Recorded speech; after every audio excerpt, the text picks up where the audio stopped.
তোমার নামাজ, তোমার কুরবানি, তোমার জীবিত থাকা, তোমার মৃত্যুবরণ করা। এখানে জীবিত থেকে নিয়ে, হায়াত থেকে নিয়ে, জন্ম থেকে নিয়ে মৃত্যু পর্যন্ত আল্লাহ তাআলা একই আয়াতের ভিতরে জমা করলেন। অতএব এই আয়াত দ্বারা বোঝা যায় যে জন্ম থেকে নিয়ে মৃত্যু পর্যন্ত তুমি যেই কাজগুলোই করবা, প্রত্যেকটা কাজ হতে হবে রিজায়ে মাওলা, আল্লাহর জন্য। বান্দা তুমি খাবা আল্লাহর জন্য, না খেয়ে থাকবা আল্লাহর জন্য, ঘুমাবা আল্লাহর জন্য, ঘুম থেকে বিরত থাকবা আল্লাহর জন্য,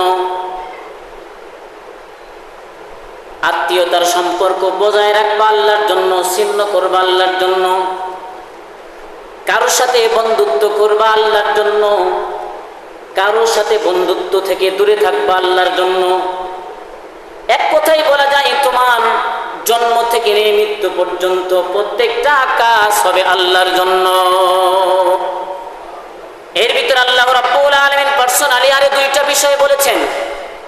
তোমার নামাজ, তোমার কুরবানি আল্লাহর জন্য।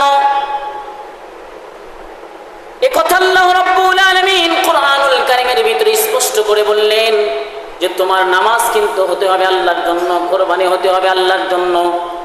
অতএব বোঝা যায় আল্লাহর কুরআনের আয়াত দ্বারা পৃথিবীতে এমন মানুষের আবির্ভাব হবে যারা আল্লাহর জন্য কুরবানি করবে না, আল্লাহর জন্য নামাজ পড়বে না। অতএব আল্লাহ তাআলা সতর্ক করে দিলেন তোমার কিন্তু নামাজ এবং কুরবানি অবশ্যই আল্লাহর জন্য হতে হবে। মানুষ দেখানোর জন্য বহুত লোক কুরবানি করবে, নামাজ পড়বে।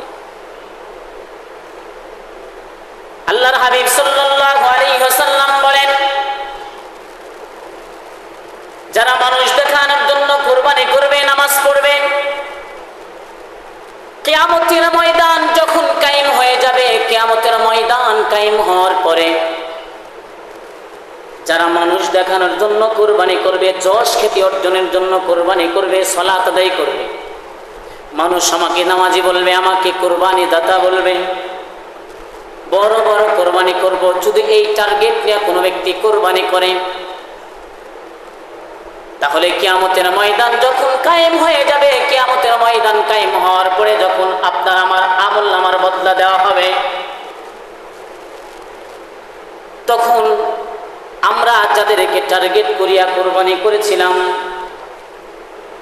যে মানুষদেরকে দেখানোর উদ্দেশ্যে যশ খ্যাতি অর্জনের জন্য কুরবানি করেছিলাম, সালাত আদায় করেছিলাম,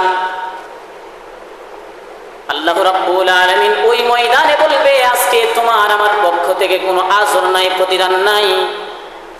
তুমি দুনিয়াতে যাদেরকে দেখানোর জন্য কুরবানি করেছিলে, মানুষের যশ খ্যাতি অর্জনের জন্য কুরবানি করেছিলে, আজকে তুমি তাদের কাছে গিয়ে তোমার নেকি নিয়ে আসো। কিন্তু তাদের কাছে যাওয়ার পর নেকি পাবে না। বিন্দু থেকে বিন্দু মাত্র নেকি তারা যাদেরকে দেখানোর জন্য কুরবানি করা হলো, সালাত আদায় করা হলো, তারা দেবে না। আল্লাহর হাবিব সাল্লাল্লাহু আলাইহি ওয়াসাল্লাম তো হাদিসের ভিতরে বলেন, আমি বড় শিরকের চাইতে ছোট শিরককে সবচেয়ে বেশি ভয় পাই। ছোট শিরক, সেই শিরকটা হচ্ছে যে মানুষ লোক দেখানোর জন্য সালাত আদায় করবে, লোক দেখানোর জন্য দান করবে, লোক দেখানোর জন্য কুরবানি করবে, আর ইত্যাদি নেক আমলগুলো লোক দেখানোর জন্য করবে। এটাতে আমি আরো বেশি ভয় পাই, কারণ প্রকাশ্য শিরক তো মানুষ সবাই দেখে। এই জন্য আমরা যারা কুরবানি করব, আমাদের এক নাম্বার টার্গেট থাকবে কার জন্য কুরবানি করব? আল্লাহর জন্য কুরবানি করব।